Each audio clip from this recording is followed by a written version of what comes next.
as he saw me gazing vapidly into space, is he said, "Don't ever just sit there."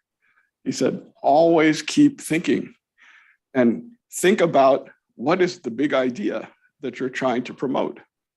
And he said, there are some people who live their lives fueled and fired by an idea, and other people who just sort of walk through life.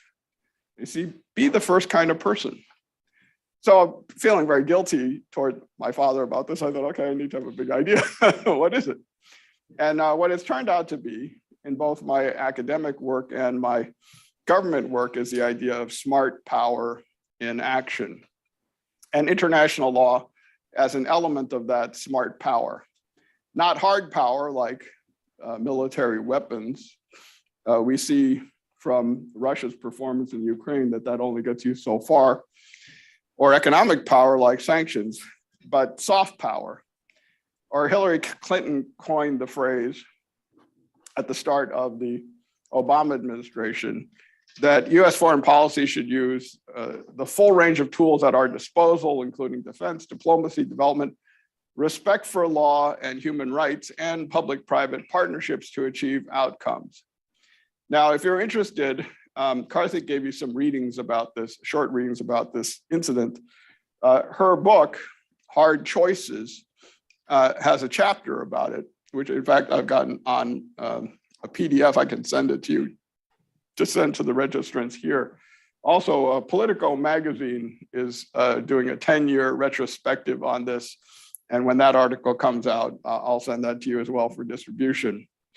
Now, I show this picture principally because it shows how young Barack Obama looked when he ran for president. These jobs wear you out. But he talked about the idea of engagement around our values with respect for law, not making us weaker, but making us safer and stronger. And Joe Biden has really put this together into what could be called the Clinton-Obama-Biden approach. When in doubt, your big idea should be engage. Don't isolate, but engage with your allies around common values. Translate. So if there's no legal rule directly on point, figure out what legal rule that's on the books is most relevant to this. For example, the law of war. Translate it to cyberspace to meet the 21st century challenge.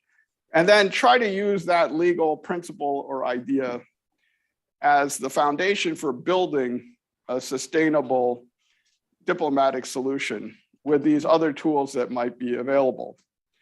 Now, this is a distinctive approach to which can be contrasted the opposite, the Trump doctrine. A book I wrote here at Oxford a few years back, the Trump administration international law, points out that the Trump philosophy was the opposite, disengage. When in doubt, use unilateralism, America first. Do not speak in terms of legal rules that bind everyone. Act only on your perceived national interest. And then no leverage.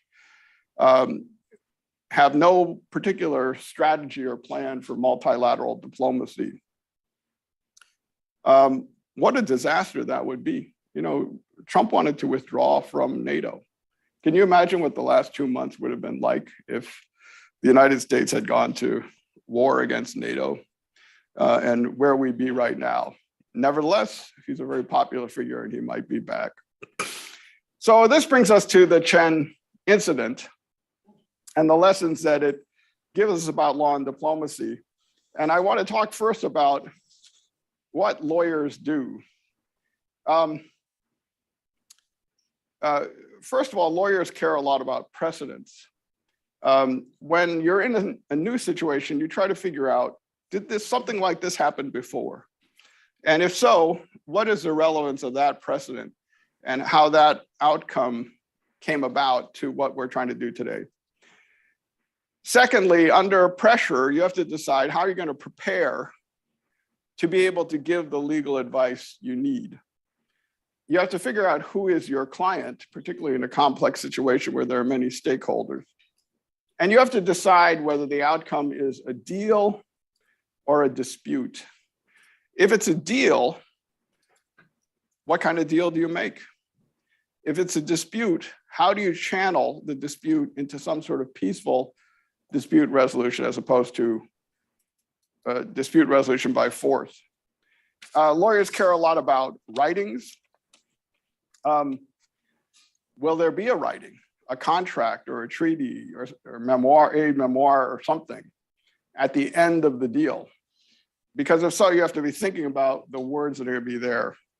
And then finally, what are your ultimate objectives in any particular situation? All this against the background of your idea. Human rights, smart power strategies as a way to approach the broader relationship between probably the two most important countries in the world, the United States and China. So here's the timetable very quickly. Chen Guangchen on April 22nd, 10 years ago, escaped from Shandong province.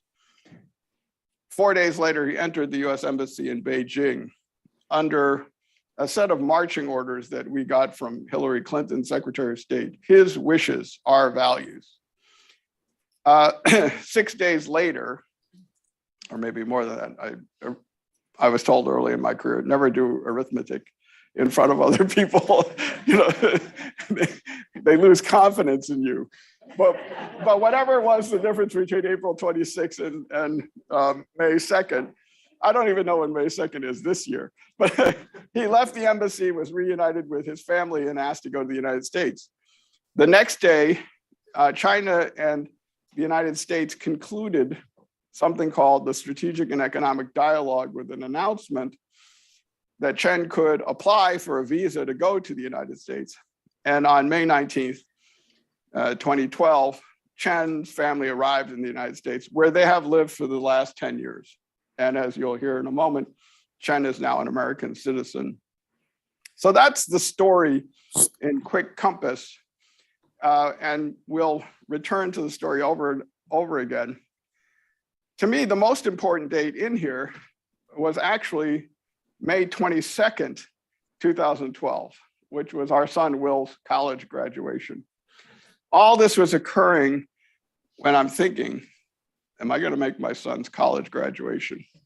I'm not kidding. And as you can tell, it got very close, but I made it. And this is the kind of thing that is happening in real life. When I was reading PPE, we read something called the Crossman Diaries by Richard Crossman, the cabinet minister. And it described how he's going through these titanic struggles in the labor government. And then at the same time, he's trying to figure out how to get, a colonoscopy. You have to juggle your personal life with your professional life. And nobody really tells you how that's done. So what was my role? Here's the most famous picture of me.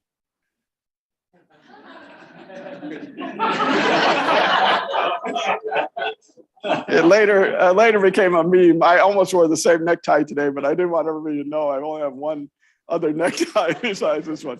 But Hillary Clinton and I were on a plane to Libya, and the reporters got on to take pictures, and so we all started checking our Blackberries, which is what we had at the time. I actually texted to her, "Look behind you," which is what she's reading, not Who Run the World Girls or whatever else you may have thought, or Hello Boys.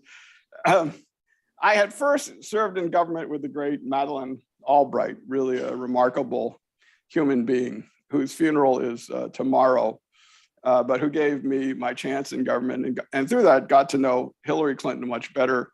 And so got to serve as her legal advisor. In 2012, I had already served for 3 years.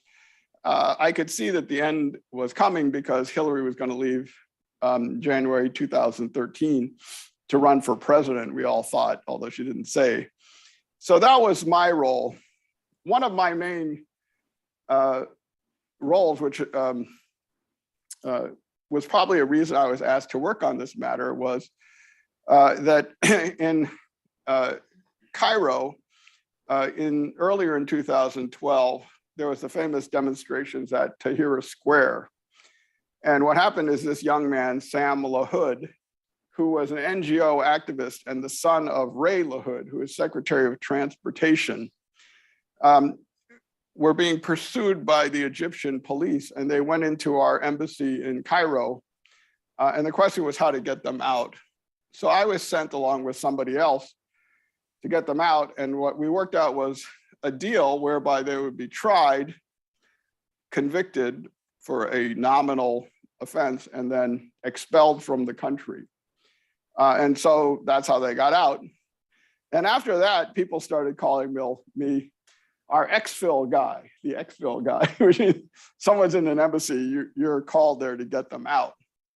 Not that I knew anything other than what had happened with Sam LaHood. Okay, so here we are. I was on a previously scheduled trip to Beijing where I've gone any number of times. You see the pollution here. I arrived on April 22nd for two events. The first was something called the US-China Legal and Economic Dialogue, which is a discussion about China's and the US effort to advance the rule of law. And we do a comparative discussion. That was going to be immediately followed by a meeting of the P5, permanent 5 members of the UN legal advisors in the town of Chongqing, which is near the Three Gorges Dam. Our host was this guy, Huang Higong, who is my counterpart as Chinese legal advisor. Also with me is my friend, Mike Posner, Assistant Secretary for Human Rights. And what they told us was at the Legal and Economic Dialogue, after it was over and after the P5 meeting was over, we would take a boat trip up to the famous Three Gorges Dam near Chongqing and have a meeting on the boat all the way up. Now, the Chinese are extremely proud of the Three Gorges Dam, which took decades to build, cost many, many lives in the process. Two things to point out here. Number one, just you see the length of my hair. Just before I had left the States, I thought about having a haircut and I didn't. And as you see, I start to look more and more like the fifth Beatle. Secondly, and I tell you only because you're among my very best friends, is if you look at this shirt, I had 3 shirts. I left for what I thought was a 5-day trip with 3 shirts. And I wore those 3 shirts for the next 4 weeks. So I tracked the shirt and tracked the hair. In short haul, I went from Beijing to Chongqing. I missed the Three Gorges Dam. I went to Chengdu and I went to Beijing. Now, where was Chen Guangchen? He was in Shandong province. And he was someone I had heard a little bit about. He's 40 years old, blind from birth. His wife, and he had at the time 2 kids. And he was a self-taught lawyer known as the barefoot lawyer. He had protested the Chinese one-child policy. He had launched a class action lawsuit, very unusual. He was very, very outspoken. And he had been convicted and arrested for what I remember were trivial crimes, and then was essentially in house arrest in his house in Shandong province. So the other thing that had gone on, just to give the frame, was that in Chengdu, outside of Beijing, a rival for control of an oligarch is what we now call him, Bo Xilai, had been operating in the province of Chongqing with the aid of this guy, Wang Lijun, who was the deputy mayor of Chongqing, all believed to be highly corrupt. Suddenly, Bo Xilai's wife was involved in a strange incident where a British businessman, Neil Haywood, I don't know if any of you recall this, was found poisoned. And there was an investigation, and suddenly Wang Lijun shows up at the US consulate in Chengdu and seeks refuge there. And he was there for about a month, during which time the Chinese government surrounded our consulate with, count them, 20,000 armed troops. And then he finally left and was tried and convicted. Now, all of this is going on while I'm doing other things. I have a dim understanding this is all going on. So here's what happens. I am about to board the boat in Chongqing to go to the Three Gorges Dam. And it's 3 o'clock in the afternoon. I'm sitting with the Chinese legal advisor in a small room and some other people, and they say, Secretary Clinton's chief of staff is on the phone, Cheryl Mills. So I go out and she goes, where are you? You know, in the State Department, nobody knows where anybody is. I'm sitting in the office next to you, or I'm on the other side of the world. I said, I'm in Chongqing, China. And she goes, oh, good. And she said, can you get to a secure phone? Now, I have a control officer from the US government who's with me. And I go like this, where is the nearest secure phone? Chengdu. Where is that? It's 4 hours from here on the fast train. I said, is there any other secure phone in the country? No, except in Beijing, and we're much further from Beijing. So I get back on with her and I say, I'm not gonna be able to get to a secure phone for 5 or 6 hours. And she goes, okay, go there and call me. Now, you know, this is, normally what we do at the State Department is say, can we talk around the problem? Which is what I'm talking about, DAPO. You say, does it involve the professor of the Oxford place? And sometimes what you do is you text somebody a little code. So I say, I call them Boris. Then I text Boris equals DAPO. And I said, can we talk around it? She says, no. And I said, why not? And she said, because of where you are. In other words, this problem involves China. And I said, have you talked to my deputy, Mary McLeod? Yes, she's in her office. Now, if it's 3 in the afternoon in Beijing, I'm Chongqing, it's 3 in the morning in DC. I said, Mary's in her office. She said, yeah, everybody's in their office. She said, get to the consulate and call me on the secure phone. So I call Mary and she answers the phone, hello. Hi, Mary, I'm supposed to go to Chengdu. Yeah, I know. And I said, is this what I think it is? And she goes, what do you think it is? Now, you're a lawyer. Why are they calling me? It must be something to do with diplomatic immunity or request for asylum or something. Specifically, if it includes something that's happening in the country. And I said, recalling that after Tiananmen Square in 1989, Fang Lizhe, famous chemist, had gone into the US embassy in Beijing.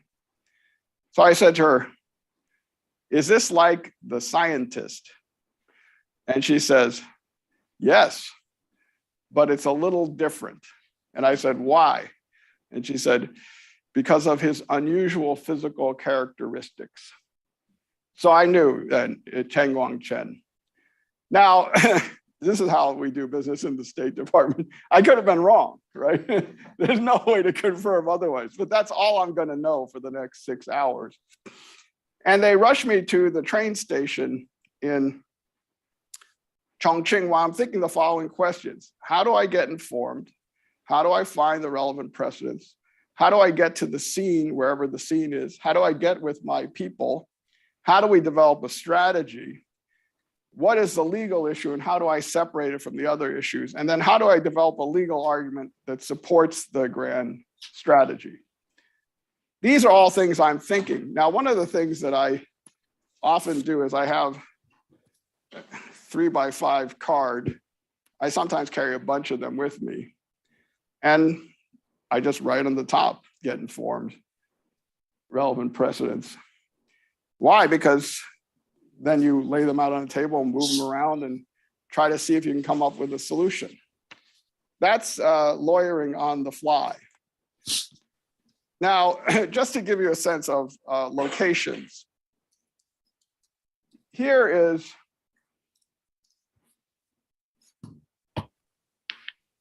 am I getting it? Okay, so there's Shandong on the right. I think the laser's got out. In the pink, you see how close it is to Beijing. But then you see Sichuan province in orange, and there's Chongqing and there's Chengdu. These are 4 hours apart by fast train. So this tells you how big a country China is. China is a very big country. Now, I knew Chen Guangchen is from Shandong, so I thought maybe I had to go to Shandong. I'm meanwhile trying to get from Chongqing to Chengdu to figure out if there's anything that I can do to address this issue. And I'm thinking about the other cases. What are the other cases? Now, I had heard, first of all, the famous case of Joseph Cardinal Mindszenty, who is from Hungary, who went into an embassy in Budapest for 15 years. He was there for 15 years. I determined this by looking up the greatest legal source, Wikipedia. Now, by the way, in China, you don't always have access to Wikipedia. But in Chongqing, nobody was checking. Second, Fang Lizhe had aided the people at Tiananmen Square in '89. And then he and his wife went into the Beijing embassy for 13 months. And third, as we now know, Julian Assange was talking about going into the Ecuadorian embassy in London, which he did for 5 years, although he's now in a maximum security prison. The other person is Ben Affleck. I had just seen, as part of my legal research, the movie Argo, which is another great movie about exfiltration. So I'm thinking, well, I wonder if Ben will play me.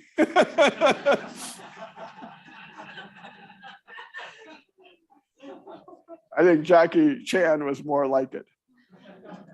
Now, I'm trying to think, are there other cases? And by the way, I don't even know at this point what's going on.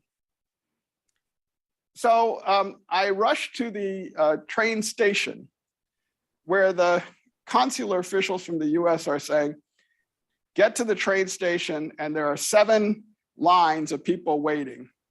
And if you see an American close to the front of the line, run to that person and they'll get you on the train. So I get there and there are thousands of people. I've never been in such a huge train station. There's 7 gigantic lines, and in the far right line, the second guy of about 50 people is this 6-foot blonde person.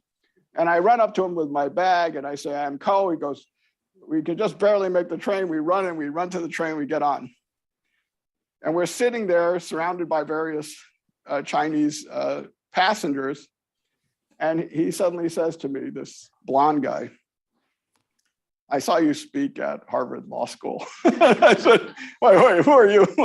He's a graduate of Harvard Law School who joined the Foreign Service.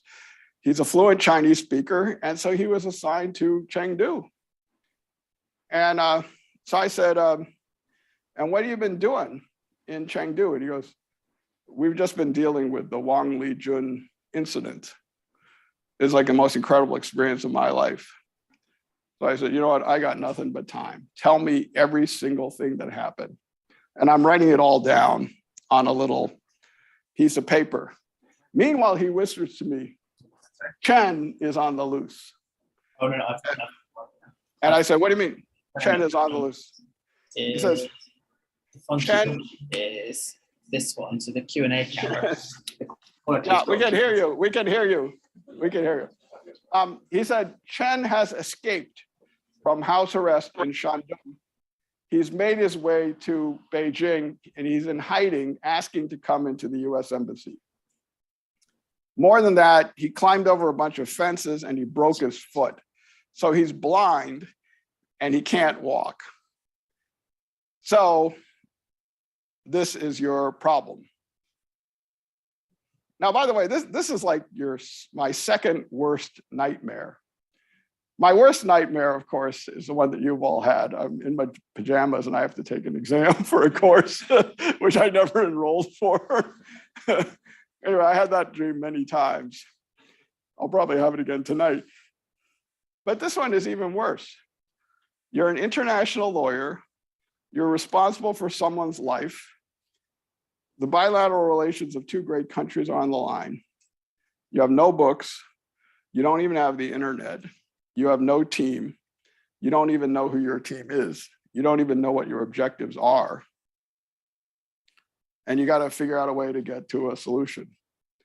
and you have to learn on the run. This is what you became an international lawyer to do. Now, from this, I had learned two things from my father. One, my father would say to me when there was a tense moment, Harold, now is the time to be very careful. And I say that to myself in such situations. Things matter now. Don't make a mistake. Stay calm. And then the second was from a book I read when I was in college, given to me by someone who is stoned on marijuana, called Be Here Now. Be here now. I say this for all you students because, every year I deal with students. You're coming up on exams. They come up to me, I'm worried about this. I'm worried about my future. What do I do in 5 years? When's your next exam? Oh, tomorrow. Be here now.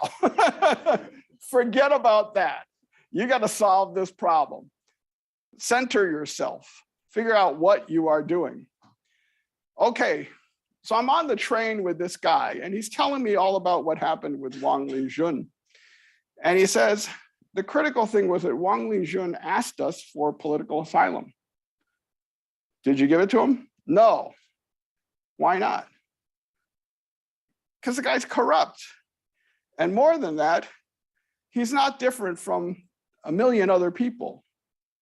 If we give him political asylum, we have to give political asylum to everybody. So you got to figure out something else. And so what happened? He voluntarily left, and he went out and was captured and tried and sentenced to jail. Well, that's not a good solution for our guy. So that's a helpful, by the way, on the train, that's about as much as you're going to learn. And then he says, you were at the Human Rights Bureau, right? And I said, yes. He goes, I got this. And he pulls out the 2010 Human Rights Report on China, which my office, the Bureau of Democracy, Human Rights, and Labor, had prepared. And I looked under China, and it says this: Chen was released after completing a prison sentence of 3 years and 4 months on politically motivated charges of disrupting traffic. Sounds legitimate, right? Since his release, he, his wife, and his mother have been under house arrest and prevented from communicating with others. He was not allowed to seek medical attention for a gastrointestinal condition he developed in prison. That's all I had. So what's the legal theory you can develop from that that's not political asylum for everybody in China? By the way, can you distinguish Chen's case from Wang Lijun's case? On the train, which one is a potential candidate for refugee status? It depends. No, you don't give that answer in the government. How much we can offer? No, Who can get refugee status? I would say Chen Guangcheng, because Chen Guangcheng. Why? Because he's already been sentenced on a politically motivated charge, 3 years and 4 months for disrupting traffic. Wang Lijun was corrupt. He probably committed legitimate crimes, and so he could be prosecuted for those crimes. So you can distinguish him for that reason. But more than that, we now know that if he has medical problems, he's not going to get treated. So I decide that the legal argument that we're going to make is not that he has any right or that anybody else has a legal right. It's that the United States has a legal right to take him in for medical treatment. If we have a legitimate concern, he will not receive it from the government of the country from whom he should be getting protection, namely China. So that's my working theory now on the train. Here is our team. From left to right, Danny Russell from the NSC, Kurt Campbell, the East Asia specialist behind him, Jake Sullivan, then Hillary's deputy chief of staff, now national security advisor for Biden, Gary Locke, former governor of Washington State, now ambassador to China, myself, Mike Posner, Hillary, and then Victoria Newland, who is then Assistant Secretary for Public Affairs, namely the press spokesperson, but is now Undersecretary for Political Affairs. most of the people here are still very much involved in US-China policy. I didn't even know that these people were on the team, but I would assume that they would be. And you notice that the only person who has anything to do with the White House is Danny Russell, who's on the phone here calling the White House and saying, here's what's going on. So this is a State Department problem. It was on Hillary and her people. And the message to us, in fact, we got it explicitly, don't mess this up. Okay. So I arrive at Chengdu and I call Cheryl Mills on the secure phone. She tells me everything I already have figured out. Except this, Chen is hiding somewhere in Beijing. Question A, can we legally take him into our embassy? And question 2, can we go get him? I mean, he doesn't walk. Can we actually go get him and bring him into the embassy? And she goes, Hillary is waiting for you to say, give a legal okay to those 2 questions. We have a theory by which we can take him and we can go get him. I get off and I'm with the guys in Chengdu, our people. And these people are experts. What do I know? And I tell them, these are the 2 questions. And one of the guys, an old China hand, says, we went and got Fang Lizhi. I said, how do you know that? He said, I just read it in a book by the former ambassador. Fang Lizhi, after Tiananmen Square, is hiding in an apartment and wanted to come to the US Embassy. And we sent some people over and they got him. They brought him in with his wife for 13 months. So there's a precedent. We don't know if it's a legal precedent or not. But I call Cheryl back and I said, go on both. Yes, we can take him in for medical treatment. Yes, we can go get him. And she goes, I gotta go. So here I am now in Chengdu. What am I doing in Chengdu? The action's in Beijing. I got to get with my people. So I say, get me on the next plane to Beijing. At that point, it's about 11 o'clock at night. They said, first plane out is at 7 o'clock tomorrow morning. 7 o'clock the next morning, I got a plane fly for 1 hour to Beijing. I take a cab to our own embassy. They get out. I think they thought I was Chen. Like, who are you? Show my diplomatic credentials. I walk in and Gary Locke runs out. And he says, I'm glad you're here. We've got somebody to meet you. And we go into another room and there's Chen Guangchen. Unmistakable. And I said, Gary, where were you? I had just gotten on my vacation to Bali and they told me get back to Beijing. And I said, how did you get Chen? And there is the deputy chief of mission. He says, you said go, Hillary said, go get him. That's literally, go get him. And then the question is how to find him.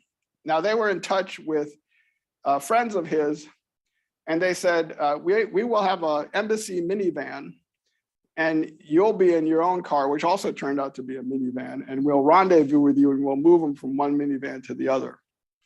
They go onto the streets of Beijing, they're driving through the streets and they see the other minivan. And then suddenly from out of the alleys come like 5 Chinese security cars. And they engage in this chase through the streets. And finally, the driver of the embassy vehicle just waves, get into the alley. And the 2 drive into the alley next door to each other. They swing the two doors open. There's Chen. Our guy grabs him by the lapels, pulls him into the embassy vehicle, throws his coat over his head, and then they drive to the embassy being pursued by the Chinese security cars. Now, interesting question, which I won't ask Dapo to answer, which is, does the embassy vehicle at this point have diplomatic immunity? But the Chinese were not going to stop a US embassy vehicle, even if they thought a dissident was inside. So Chen had gotten there an hour before I did. So I introduced myself to Mr. Chen, and he's totally freaked out. I mean, first of all, he can't see me. He doesn't know who I am. And he's saying to me, what am I doing here? I need to speak to Hu Jintao. Well, you're in the embassy. And then I broke my foot. Yeah, I know you broke your foot. My nephew has been arrested. I can understand it well. Now, what's going on outside the embassy? And this is what it was all leading up to. The United States and China had for 2 years been preparing something called the Strategic and Economic Dialogue, led by Tim Geithner, Secretary of the Treasury, and Hillary Clinton, Secretary of State. 200 American officials, 200, are preparing to board airplanes to fly to China for 3 days of discussion on a whole range of issues, from climate change to North Korea to Iraq to Syria to economic sanctions. And the question is, will this dialogue happen, or will it be blown up by the fact that we've just taken one of their most famous dissidents into our embassy? So the clock is ticking. We have to get this resolved in the next couple of days. So what would you do? You guys want to be, you have to say to yourself, I wanted to be an international lawyer. Is this about a dispute? Are we going to take this to dispute resolution? No. Are you kidding me? We don't have enough time. So we have to make a deal. What kind of deal can we make? Now, Hillary had said, okay, apparently, his wishes are values. Brilliant. A brilliant summary of what we were supposed to do. Follow his wishes to the extent that we can, but do not compromise our own values. Second, we are a third party to this. This is between Chen and China, and the United States is only there because we have reached out and taken Chen into the embassy. There will now be 2 negotiations, one with the Chinese government, led by the US, and the other with Chen, led by US officials, including myself, in which we try to get to a common deal. Now, we probably can't work this out unless we get help from a third party, a fourth party. We don't know who that is. We have to define what the deal is, and we have to define what the precedent is to be created. And then once we decide the outcome, we steer all stakeholders to the same solution. Now, I don't know what the deal is, but I do know that Chen is not going to come up with a solution. The Chinese are not going to come up with a solution. We have to come up with a solution and get everybody to agree to it. So how are we going to do that? How are we going to do that? So his wishes are values. So the Chinese send a message to our ambassador, Gary Locke. Give them to us and leave. Give them to us and leave. Do you agree to that? Ma'am, you're nodding no. Why not? He's got a broken foot. Sorry? He's got a broken foot. He needs medical care. What's going to happen if we give it to him, give him to them? Yeah, he'll be thrown in jail, maybe executed or disappeared. We don't know. We took him in. If we hadn't taken him in, it might be a different story, but we now own something. We can't just be an agent of Chinese oppression. So the answer to that has got to be no. All right. So we asked Chen, what do you want? He doesn't know. He doesn't know. He's scared. Now, I sat with Chen for 12 to 15 hours a day for 4 days. And in the first couple of meetings, all I did was try to establish trust. We got into the habit of holding hands. And I say, it's Harold here, it's Harold here. Now, my father had been a political exile. And I told him what that was like, again, to establish trust. And I said, this could come out all right for you. Your child could be a diplomat from another country, because that's what I am. And I said, tell me, what do you want? What do you want? We will do what you want if it's consistent with our values. So finally he says, I want to stay in China to continue my activist work. So, okay, I want to be able to give speeches and be on the internet. Okay. I don't want to get arrested. Okay. And I want to see my family. I haven't seen my family in 5 years. Okay. And then he had a list of other demands. I want my nephew to be released. I want to see the premier of China. I want to address the General Assembly of the United Nations. Well, why don't we put that into kind of the second tier of requests? So, number one, can we get his family from Shandong to Beijing? At this point, we have revealed to the Chinese government that we have Chen, and they're saying, give him to us and leave. Now here, there are two stories that are relevant, which I call Gerald Ford and Jerry Maguire. Gerald Ford, I was the dean of Yale Law School where Gerald Ford was a student, and he had passed away. And Christy and I had gone to his funeral. When you're a dean, you go to people's funerals. And Henry Kissinger told this story, which remained with me forever. He said that when Gerald Ford became president, this is after Nixon had resigned, a Russian sailor had jumped off a boat in Baltimore and claimed political asylum from the United States. And then a meeting at the Oval Office, and they went around the room, and everybody, led by Henry Kissinger, said, we got to give this guy back to the Russians. And then they got to Gerald Ford, and he said, are you crazy? We're Americans. We don't do that. The guy jumped off seeking asylum because he believes in America. We're not going to let him down. So I told this story to everybody. We cannot waver on this. He came to us because he thought we would make his situation better. So we can't make his situation worse. First, do no harm. Now, Jerry Maguire, famous scene, if you've seen it, where Tom Cruise is talking to Cuba Gooding Jr.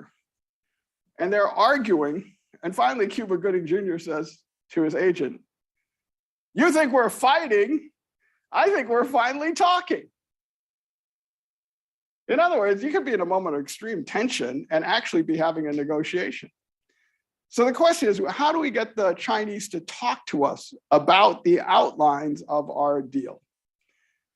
Now, what did we not want? We didn't want Chen to claim asylum because we didn't want to decide on whether to grant it and have thousands of other people come in and claim asylum or deny it. So the real question was, how could he operate in China? This brings us to the question of allies. The guy on the right, John Sexton, one of my oldest friends, president of NYU. And one of his great accomplishments is founding a series of global campuses. And the last time I had seen him, he told me, we're setting up a campus in Shanghai, which is called NYU Shanghai. And I remember saying, John, are people there going to have internet? He goes, yeah, they'll have VPN back to New York. And he said, it'll be like they're in New York, but they're in Shanghai. Now, Jerome Cohen is the great China specialist at NYU. And somewhere along the way, Chen starts saying, I want to stay in China, but ultimately I want to go to America. I want to study law with Jerome Cohen. So we end the night there at midnight. And here's the good news. Midnight is noon in New York. So at 1 a.m, I call Sexton. And I go, John, I'm in the embassy in Beijing. We have a dissident. He'd like to study at NYU Shanghai. But if it goes south, could you move him to NYU New York? He says, literally, done. And I said, John, this could blow up your whole NYU Shanghai thing. He goes, I know, done. He goes, call Jerry Cohen. So I called Jerry Cohen and he goes, Harold, he's a professor, so he's he's more loquacious than Harold, something very interesting is merging in China. And what's that? Soft arrest. I said, what do you mean soft arrest? He said, during the Cultural Revolution, they'd arrest people and you'd never hear of them again. But if you can get somebody into a place that's internet accessible, they can be in China and continue delivering human rights messages. And I said, what about NYU Shanghai? He goes, that's such a place. That's such a place. There's a deal where the Chinese will not interfere with the internet at NYU Shanghai. So I go back to Chen, now 2 a.m. How about this? You go to NYU Shanghai, study there as a visiting scholar or something. Your family comes with you and you can set up a broadcast studio, et cetera, et cetera. Now he says, why can't I do it here? Because this is the US Embassy, you know? And he goes, can I just stay here and do it from here? No, this is not a human rights NGO headquarters. It's the US Embassy. Thinking to myself, well, Cardinal Minzenti was there for 15 years. I don't want him to know that. So Chen says, okay, I'll consider it.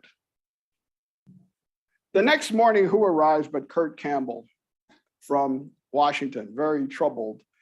I said, Kurt, I got an idea. Public-private partnership.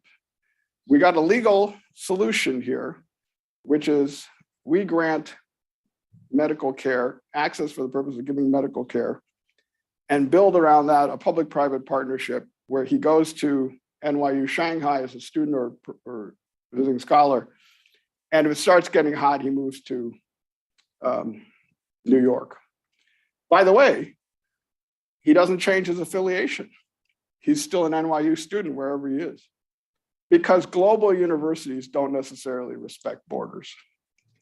And Campbell goes, this is great. I think I can sell this.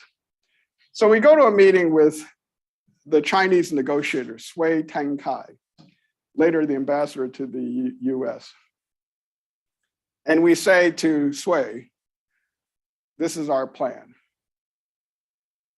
Mr. Chen wants to stay in China. He will not seek asylum.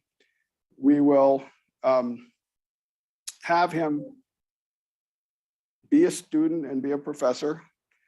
And all you have to do is allow that to happen. To which Sui says, he must go to a real Chinese university, not a Western university. You don't think our universities are good enough? And we said, like where? Like where? And he goes, like this school, like this school. And he starts listing a bunch of colleges. We had already prepared a list of colleges which we had run by Chen. And we show him the list. And he goes, everyone but this one, East China Normal. And we said, why not East China Normal? He said, I'm an alumnus of that organization and I will not be in the same alumni group with Chen Guangchen. I said, okay, no East China Normal. So as we left that, I said to Kurt, everybody else might think we're fighting, but I think they're negotiating. Now the question is, where does he go? So we go back to Chen and we said, look, they're ready to do this. If you pick one of the other Chinese universities and go for 2 years, then we'll move you to New York and you'll be reunited with your family. Sui also agreed. He put the family on a train and the family is now coming to see Chen for the first time. And I said, but the condition is they want you to start this process in a few days before the strategic and economic dialogue, which suggested that we were on the same deadline in terms of the operation of this. Harold, should we take 5 more minutes and then? Yes.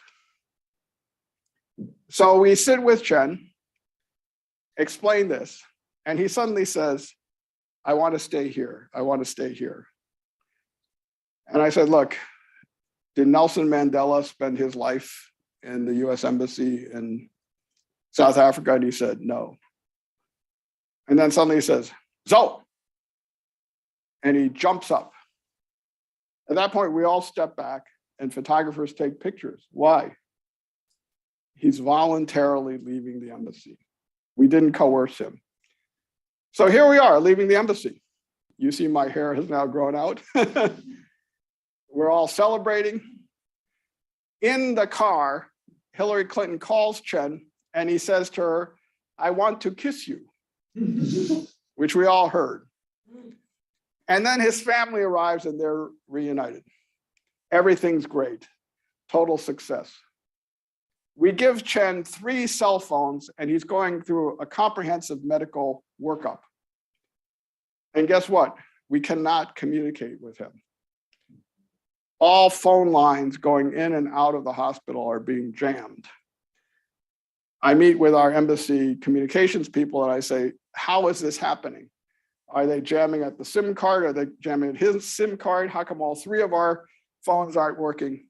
And he said, "Sir, they are doing it all." Meanwhile, a national movement of protest is beginning where people are wearing dark glasses to look like Chen. And around the hospital, there are thousands of people milling around wearing dark glasses, and they're all shaking their cell phones because they don't work. So Chen is now freaking out in the hospital because he can't get through to us. But for some reason, he's able to get through to people in the States. And he makes a call to a House congressional hearing where they say to him, "You're in danger. The Obama administration has put you at risk." And then I'm home in the hotel, and Mitt Romney says, "The reports are, if they're accurate, that our administration wittingly communicated to Chen an implicit threat to his family. If the reports are true, this is a dark day for freedom. It's a day of shame for the Obama administration." Obama is running for re-election at this moment. I then turn on the news and I see on 3 different channels, people are calling for my resignation. Now, the Chen story is spreading across China. This meme develops. So we have to improvise on the run. As Mike Tyson famously says, everybody has a plan till they get punched in the face. But a couple of mottos: it's never as good as it looks or as bad as it looks. Do we have to make a new deal or can we revise the old deal? Remember, the original deal was he could go to New York. We just moved that up. But to change the deal now, we have to get Hillary involved. Do we put it in writing? How do we win back the narrative with public and private diplomacy, and how do we align our public and private messaging? We brief Hillary and we say, okay, Chen wants to go right to New York. He wants to be right at NYU. It's the same deal. You have to reopen the issue with them. She does, they go nuts. And then she says, do you want all of our work for 200 people to come over here to get blown up by this one thing? We have a fix. Diving Guo, state counselor, says, let me look into this. Jake Sullivan drafts up this statement. You see, I'm wearing my now famous shirt. And Hillary makes a speech where she says, let me start by saying that from the beginning, all our efforts with Mr. Chen have been guided by his choices and our values. I'm pleased today our ambassador has spoken to him again. He confirms he now wants to go to the United States. We are encouraged by the official statement issued today by the Chinese government confirming he can apply to travel abroad. But this is not just about well-known activists, it's about the human rights and aspirations of more than 1 billion people here in China and billions more around the world, the future of this great nation and all nations. We will continue engaging with the Chinese government at the highest levels around these values: engage, translate, and leverage. A couple days later, his application is granted. Now, some people said to me, we have a deal and it's not in writing. The deal is that the Chinese will agree to let him apply. But the whole pitch is rule of law. If their rule of law allows them to go forward, they have to grant the application. But the most important enforcement device is face. Have you ever heard somebody say, my kid is applying to Oxford? They only tell you that if they've gotten in.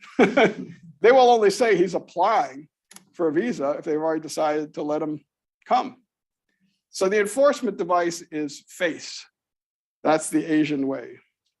Here's Chen at NYU. My son graduates on May 22nd. Still didn't have time for a haircut.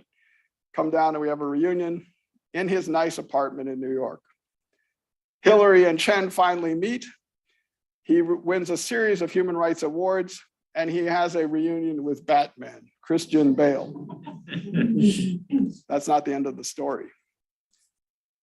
A year later, NYU says, well, we've given you a year for a huge amount of money. Do you want to find another arrangement? At which point, Chen savagely criticizes NYU for having caved to pressure from the Chinese. And I'm called and asked, will you issue a statement? So here's my statement. When I contacted President Sexton, he agreed instantly without hesitation and without concern for any other factor other than doing the right thing. It's inconceivable that anything would have changed. President Sexton and NYU have shown extraordinary generosity. We understood they would provide the support only for a transitional period. It seems to me NYU has completely fulfilled its commitment. To cast doubt on NYU's generosity now will discourage other universities from taking similarly courageous steps. And then somebody called me and said, is Chen lying? And I said, quote, many of Mr. Chen's recollections don't match mine. He obviously was under a great deal of stress, but the result speaks for itself. His encounter with my State Department colleagues and me undeniably took him from being an injured fugitive to living here comfortably with his wife and children, continuing his work and having the freedom to write a book. By any measure, this is a win for American values and human rights. In other words, that statement has the advantage of being completely true.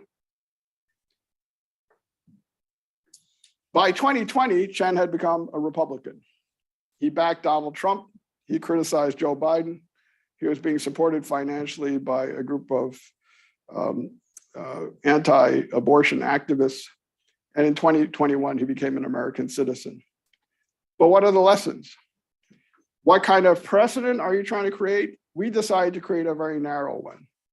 How do you prepare and improvise on the run?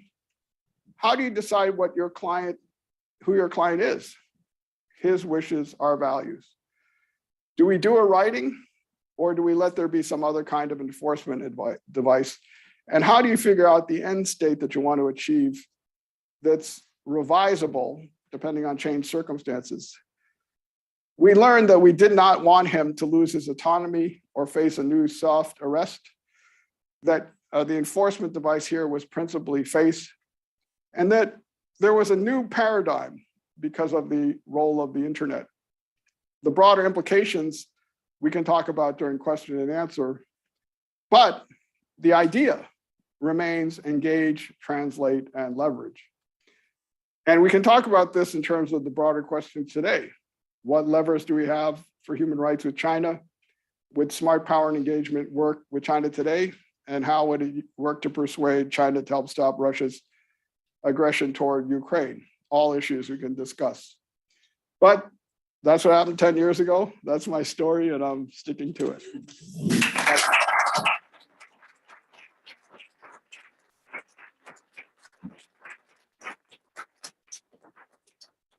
Now, we're a little tight on time, and there are drinks outside. So what I propose, we have a rule at the school that every speaker has to take questions. So what I propose is we take one question from the audience. So we fulfilled our rule, and then we all go out to drinks and we continue the questions in a smaller group setting. So I'm willing to take one question from the audience. Is there a question? Here's your opportunity. Oh, there we go. Yes, thank you. Go ahead. And identify yourself. Yeah, my name is Lily Wang. I'm a journalist from China's Caixin Media. And I was just wondering that because at the time, the incident was happened during the Obama administration when there was a US policy for engagement with China. And clearly because of the dialogue after the incident, the Chinese government is willing to compromise on this matter as well, so that both sides can attribute to the final solution. So I was wondering that at today's political atmosphere, when there is talking about decoupling and everything, do you think that things will be different when you handle a similar situation? I don't think they compromise at all. We're looking for a win-win solution. What Hillary Clinton said very explicitly is it's not a zero-sum game. We have shared interests. We have shared interests on climate. We have shared interests on North Korea. We have shared interests on Iraq. We have shared interests on Syria. So we should pursue those shared interests. And by the way, we have a shared interest in having Chen continue his human rights work. If he wants to do it outside the country and China wants him to do it outside the country, that's his choice, not the United States. So the important thing is don't turn it into a zero-sum game. It's a positive-sum game. So do we still have common interests with China? Yes. Do we still have more adversarial situations arising? Yes. It's harder to operate in this environment than it was before. But that's where law comes in. When I was here the last time, we were talking about a provisional measures order against Russia that says they can't operate in the territory of Ukraine. Joe Biden read that order out to the Chinese government and said, if you give military weapons to the Russians, you're in violation of international law. And you notice that China has not moved to back Putin. They're trying to figure out a way forward that doesn't involve them losing if Putin loses. So I think it's a tricky business. But by the way, the same people are working on it, Kurt Campbell, Jake Sullivan. I think they're exploring this with a combination of engagement, leverage, and translation. You know, yesterday, Tony Blinken and Lloyd Austin were in Kyiv discussing how they can give more support, do more diplomacy by providing the US ambassador, Bridget Brink. And as intense diplomacy is going on in Beijing right now to keep the Chinese government from taking a position wholly backing Putin. And I think that's the right thing to do. So this has to be the way to go. We may be right now moving into a much more adversarial posture with Putin, but I think we still have shared interests with China. But Hillary Clinton liked to say, you don't negotiate with your friends. You know, it's those people with whom you have a lot of contested interests that you have to negotiate more. And you have to remind them, are we really going to blow up a relation that operates on 15 different levels because of one guy when we can agree on a solution to that guy which serves everybody's purpose? That's what we did. Now, it emerges. This solution is not obvious at the start, and everybody does it on the run. But along the way, where's the deal? Do we have a deal? Can we revise the deal? Do we need to put it in writing? And can we live by the deal? Everybody kept their part of the bargain. And by the way, Chen's a US citizen, he has freedom of speech. He doesn't have to vote for, I never asked him to vote for Hillary Clinton or Joe Biden. He can vote for whoever he wants.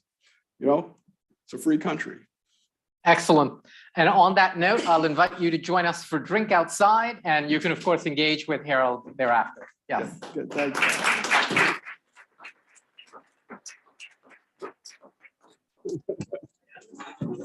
you.